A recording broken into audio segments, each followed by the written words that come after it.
Viral video নিয়ে যে ব্যাখ্যা দিলেন এমপি গাজী নজরুল।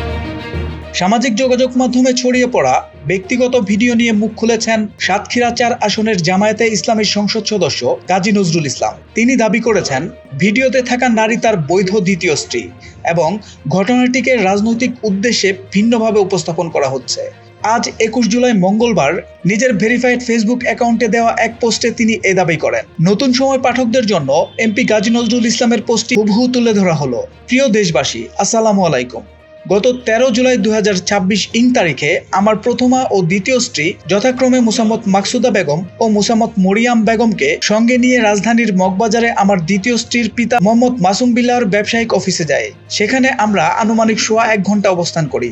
আমরা উক্ত অফিসে অবস্থানকালে জোহরের নামাজ আদায়ের পূর্বে আমার গাড়ি চালক ও আমার দ্বিতীয় স্ত্রীর মামা ওবায়দুল্লাহ গাড়ি দেখার কথা বলে বাইরে যায়। পরবর্তীতে সে ৫-৭ জন অপরিচিত ব্যক্তিকে নিয়ে আমাদের কক্ষে প্রবেশ করে এবং আমাদের জিম্মি করে ১ লক্ষ টাকা আদায় করে।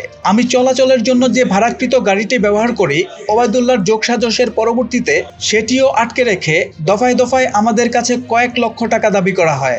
আমরা টাকা দিতে অস্বীকৃতি জানালে আমাদের বিভিন্ন ধরনের হুমকি দেওয়া হয়। আমি এ সময় জানতে পারি আমার দ্বিতীয় স্ত্রীর পিতা মোহাম্মদ মাসুম বিল্লাহর সঙ্গে ওবায়দুল্লাহর পূর্বশত্রুতা ও পারিবারিক বিরোধের জের ধরেই এই ষড়যন্ত্রের ঘটনা ঘটানো হয়েছে।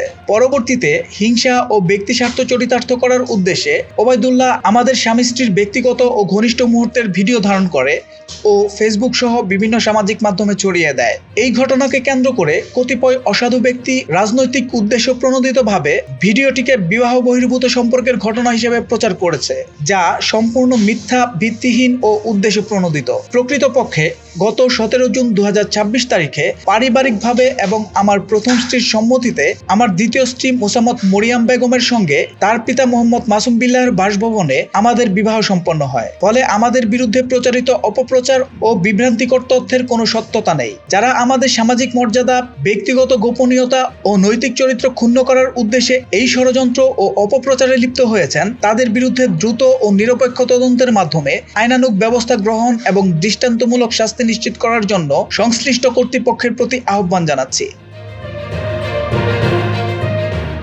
সোহেল মাহমুদ, দৈনিক নতুন সময়, ঢাকা।